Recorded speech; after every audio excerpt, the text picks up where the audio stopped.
ዲያቆን ኤፍሬምን ግን በጣም ነው የማመሰግነው። እግዚአብሔር ይባርክ።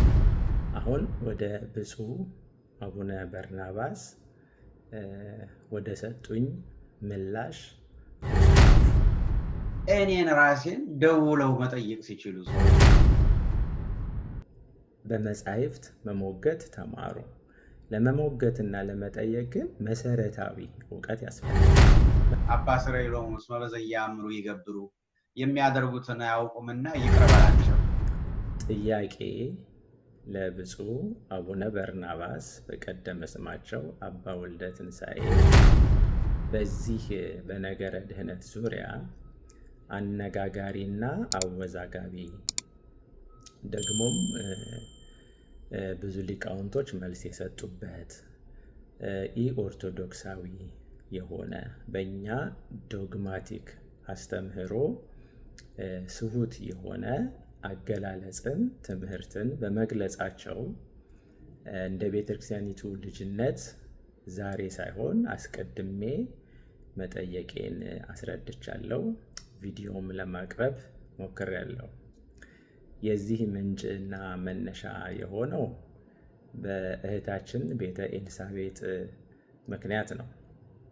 መልካም ነገሩን ላሳጥረውና ይህንን ጥያቄ በማቅረቤ የኦርቶዶክስ ተዋሕዶ አስተምህሮ ክርስቶስን ፈራጅ እንጂ አማላጅ እንደማትል የማስታረቅን ስልጣን በእኛ እንዳኖረ ሐዋርያው ጳውሎስ እንደተናገረ በግልጽ አምጥታ አስፍታ አምልታ የረቀቀውን አጉልታ አባቶቻችን በደንብ ጥርት ያለ እንከን የማይወጣለት ዶግማ እምነት ያላት ቤተክርስቲያን ስለሆነች የቤተክርስቲያኒቱ በዚህ ኃይለ ቃል ላይ የተቀመጠው ወደ ግራም ወደ ቀኝም የማያስብል ነው። ከዚህ የወጣ ድምፅ በጳጳስም ቢሆን በፓትርያርክም ቢሆን በመምህራንም ቢሆን በምእመንም ቢሆን ከዚህ አስተምህሮ ከወጣ እንደ ቤተክርስቲያኒቱ ልጅነት የመጠየቅ መብት አለን፣ የመሞገትም መብት አለን።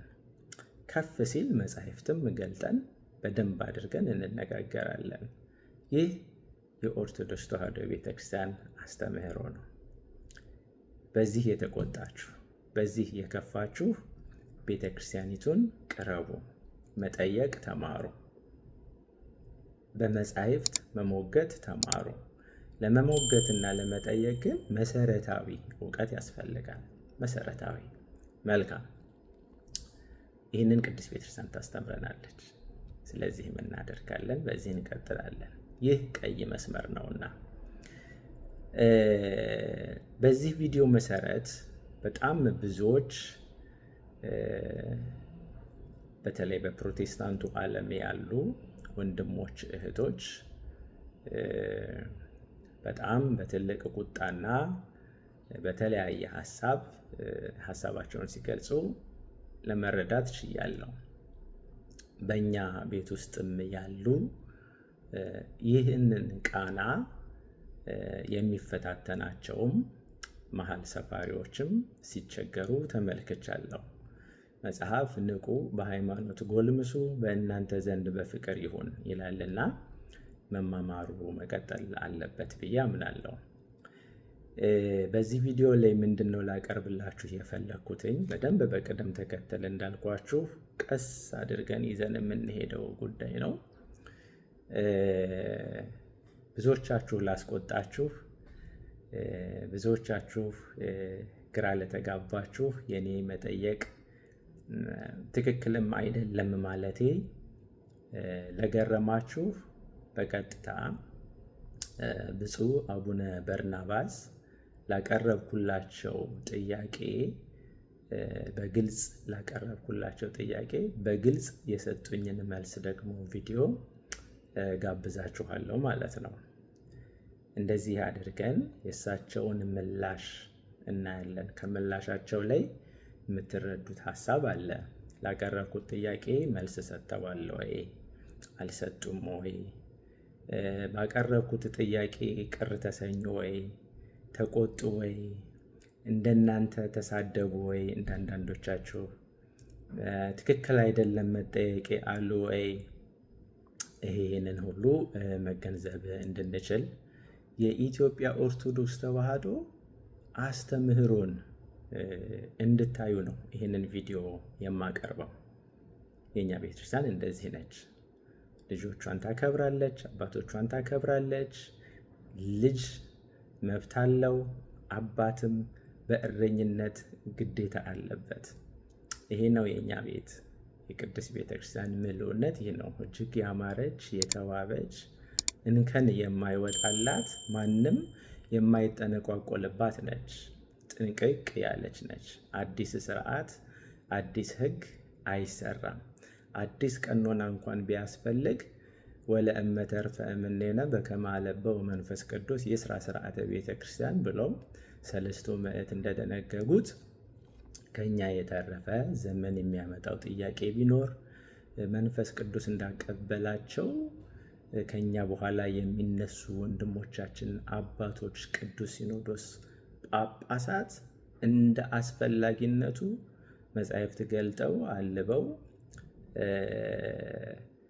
ስርዓትን ይስሩ ይላል። ስርዓት ነው፣ ዶግማ አይደለም። ዶግማ ግን አይቀየርም። አሁን ግን የምንነጋገርበት ዶግማ ነው። በጣም ከባድ ነው። ይሄንን እንድትረዱ ይሁን። እንቀጥላለን። በዚህ ርዕስ ላይ ታላቅ አባቶች የቤተክርስቲያኒቱ ሊቃውንት ትምህርት እንዲሰጡን እናደርጋለን እንደ እግዚአብሔር ፈቃድ። በዚህ ውስጥ የተወዛገቡ ሰዎች እንደሚማሩ ተስፋ እናደርጋለን። ይህ የቤተክርስቲያን ኃላፊነቷ የእኛም የልጆች ግዴታችን ነው። ይህንን ነው የምናደርገው። መልካም። አሁን ወደ ብፁዕ አቡነ በርናባስ ወደ ሰጡኝ ምላሽ ልውሰዳችሁ። በማስተዋል በእርጋታ እንድትከታተሉት አደራ ላለው እግዚአብሔር ይስጥልኝ። እንደዚህ ነው ዲያቆን ኤፍሬም፣ እግዚአብሔር ይባርክህ። እና ክርስትና ማለት እንደዚህ ነው። አሁን እኔ ያን ነገር ተናግሬው ወይም እንደተናገርኩት እንደጻፍኩት ብሞት ኖሮ ወይም ጠቅላላ በአገር ባልኖር ኖሮ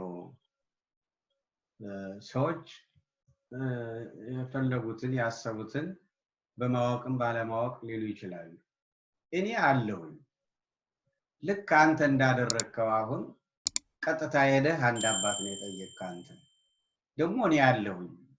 እግዚአብሔር ዓለምን አንድ መንደር አድርጎልናል። ዛሬ እኔን ራሴን ደውለው መጠየቅ ሲችሉ ሰዎቹ አናፈሱት። እና በነገራችን ላይ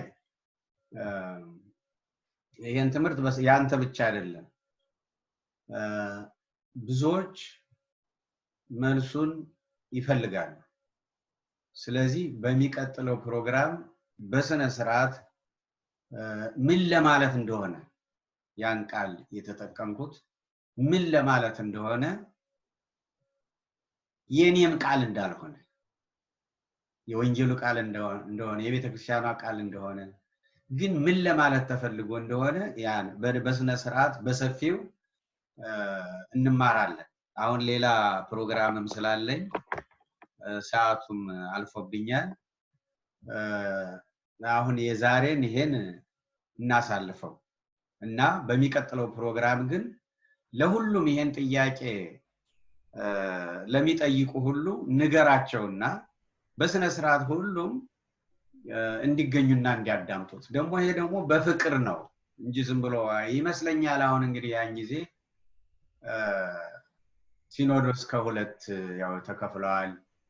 እኔም ከስደተኛው ጋር ነው የነበርኩኝ እና ያው መቼም በዚህ ዓለም እንደምታውቁት አንዱን ክፍል ሌላው ለማጥቃት ሲፈልግ ስም ይፈልጋል እና ከዚያም አሁን ግን እግዚአብሔር ይመስገን ሲኖዶስ አንድ ሆኗል። ሰው ራሴን መጠየቅ መጀመሪያ እኔ የምመልስለት እንኳን አልገባው ካለ ራሱን የቻለ ሲኖዶስ አለ፣ ሊቃውንት ጉባኤ አለ እንጂ ዝም ብሎ አንዱ እኔ አንተን ስም ዝም ብዬ ብዬ ባጠፋ መንፈስ ቅዱስ ያዝናል፣ ለኔም ጥሩ አይደለም። እና ራስህን መጠየቅ እንኳን እና ይሄን ባንዲት ቤተክርስቲያን ያለነው ቀርቶ እንዲያው በሌላ እንኳን በሃይማኖት የሚጠረጠር ሰው በሌላ መጥፎ ነገር የሚጠረጠር ሰው መጀመሪያ ብቻውን አርገህ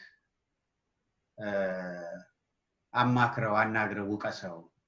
እምቢ ካለ ደግሞ ሁለት ከዚያ እንግዲህ እምቢ ካለ ነው ልክ ቤተክርስቲያን እንደምታደርገው አውግዘህ ለየው። ንግራ ለቤተክርስቲያን መንገር ማለት ለምእመናን ባዋጅ ይነገራል። ከዚያ በኋላ ያን ሰው መናፍቅ ማለት ይችላል። ያን ሰው ማግለል ይቻላል። ያን ሰው የኛ አይደለም ማለት ይቻላል።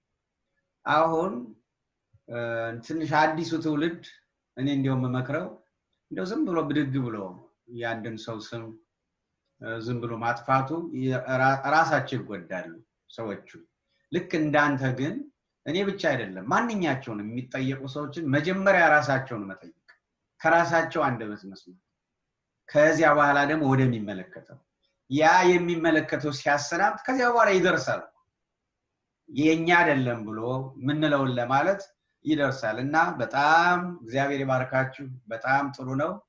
እና በሚቀጥለው ጥሩ አርዬ ነግራችኋለሁ፣ መረጃ ሁሉ ሰጣችኋለሁ እና ትማራላችሁ። በተለይ ያን ነገር ያልኩት ከምን ተነስቼ ነው? አንተ እንዳልከው የመድኃኔዓለም ዕለት ነው። አባ ስረይሎሙ እስመ በዘያምሩ ይገብሩ፣ የሚያደርጉትን አያውቁምና ይቅር በላቸው ሲል እንግዲህ ይሄ ምልጃ ነው። ያን ጊዜ ግን ሰው ብቻ አይደለም አምላክም ስለሆነ ከአብ ከመንፈስ ቅዱስ ጋር ደግሞ በመለኮት አንድ ስለሆነ ምልጃም ተቀባይ ነው። እና የሆነ ሆኖ ይሄ ለምን እንደተባለ እንዴት እንደሆነ በዝርዝር በስነ ስርዓት እነግራቸዋለሁ። ሌሎችንም ነገሯቸውና በአንድ ላይ ፕሮግራም እናደርጋለን፣ እንማራለን ማለት ነው። ያቆን ኤፍሬምን ግን በጣም ነው የማመሰግነው። እግዚአብሔር ይባርክ። እንደዚያ ነው። እና አንድ እንደው ለሚያዳምጡ አንድ ነገር ልንገራቸው ለሁላችሁ። ሰውን ዝም ብሎ ብድግ ብሎ መጥላት ጥሩ አይደለም። የማንኛውንም እኔ ስለኔ አይደለም እኔ ደስ ይበላችሁ ስለሚል እኔ የሚሰድብኝ ባገኝ ደስ ይለኛል። ግን ጥሩ ሰውን መጥላት የክርስቶስ ልጅነት ምልክት አይደለም። ይሄ የዲያብሎስ ነው፣ መጥፎ ነው።